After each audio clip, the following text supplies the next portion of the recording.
Mengapa harus filsafat? Kita mungkin harus kembali mempertanyakan, mengapa kesan banyak orang terhadap filsafat seringkali artifisial. Filsafat sering dipandang sebagai bidang eksklusif yang tidak sembarangan orang bisa memahaminya. Filsafat juga sering dilihat sebagai satu dunia yang mahal, kadang dianggap mewah dan kadang dianggap khusus. Satu dunia yang sesekali diuji dan diidealkan, tetapi tak jarang pula dihujat dan disesatkan.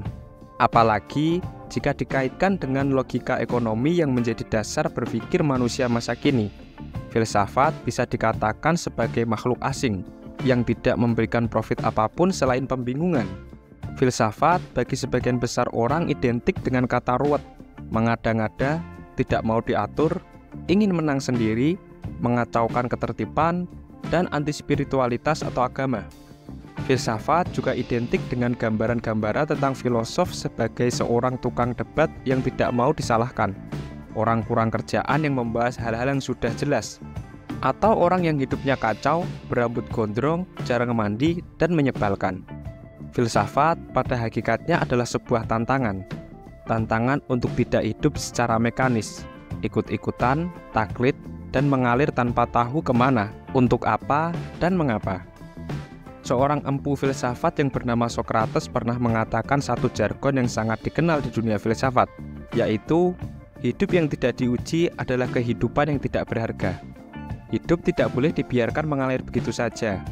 Tidak boleh dibiarkan berjalan apa adanya tanpa tahu harus kemana atau untuk apa dan mengapa harus demikian. Hidup haruslah diuji, diketahui, direncanakan, dan dipahami. Kemudian, hidup harus dijalankan dalam alternatif terbaiknya. Nah, cara paling jitu untuk menguji hidup itulah yang menjadi bidikan utama filsafat. Louis O. Katzoff dalam pengantar filsafatnya berkata, filsafat membawa kita kepada pemahaman. Sementara itu, pemahaman membawa kita kepada tindakan yang lebih layak. Tantangan untuk menguji hidup tampaknya semakin menemukan relevansinya pada saat ini. Zaman ketika kemajuan teknologi dan globalisasi informasi tidak hanya menjadi santapan sehari-hari manusia, tetapi juga telah menyetir hampir semua aspek kehidupan manusia.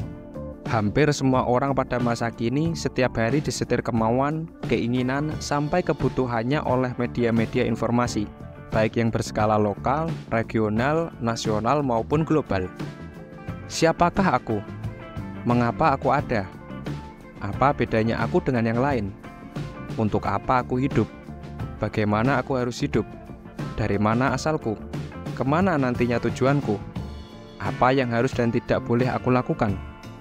Sudah tepatkah tindakan yang aku lakukan selama ini? Benarkah pengetahuanku tentang hidup yang aku punyai selama ini? Pada umumnya, pertanyaan-pertanyaan itulah yang biasanya dilacak jawabannya secara serius oleh para filosof untuk menguji hidup mereka. Berbagai jawaban telah filosof berikan terhadap pertanyaan tersebut. Sekarang giliran kita untuk menjawabnya. Jangan takut atau merasa tidak mampu karena sebenarnya setiap orang mampu melakukannya. Jangan takut atau minder membaca atau melihat berbagai pandangan yang serba tinggi, serba ruwet, atau serba jelimet yang diberikan oleh para filosof terhadap kehidupan mereka masing-masing. Kitalah yang paling tahu tentang kehidupan kita sendiri, bukan mereka. Jalanilah ujian ini untuk kehidupan kita sendiri, karena dengan berusaha menjawab pertanyaan-pertanyaan itu, berarti kita sudah mulai membuat hidup kita sendiri berharga. Jadilah filosof, setidaknya filosof tentang diri kita sendiri. Kenalilah dirimu, kata Socrates lagi. Maka, kehadiran filsafat sebenarnya adalah untuk menantang kita.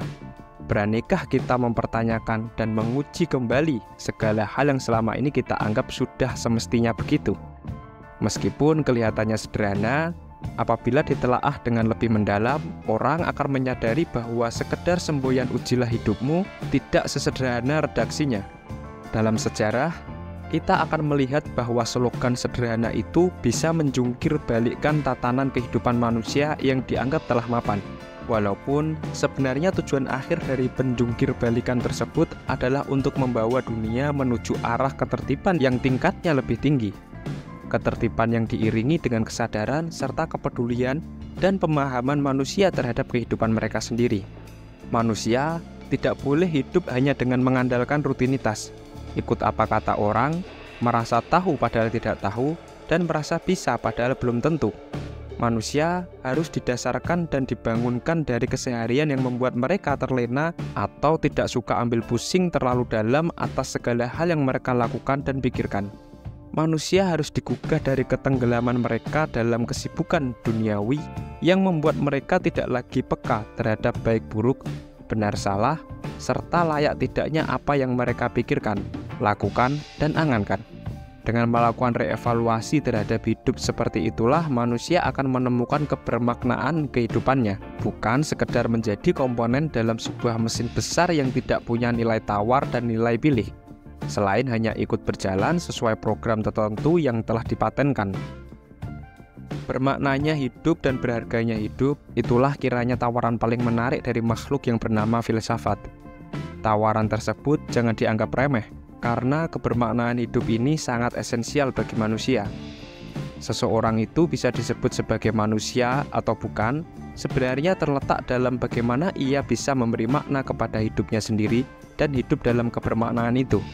Kebermaknaan itulah hal paling asasi yang membedakan manusia dengan binatang. Melalui kemampuan memaknai hidup seperti itu, manusia juga diharapkan mampu melepaskan dirinya dari jeratan mekanisme hidup dan cara pandang maupun perilaku yang stereotip tentang hidup. Kemiskinan, kekayaan, ketertindasan, kemerdekaan, kebahagiaan, dan kesedihan dalam kehidupan pada dasarnya adalah persoalan pemaknaan hidup. Bagaimana manusia memaknai hidupnya sendiri? Untuk bisa melakukannya, filsafat menawarkan dirinya sebagai kendaraan. Kenalilah dirimu.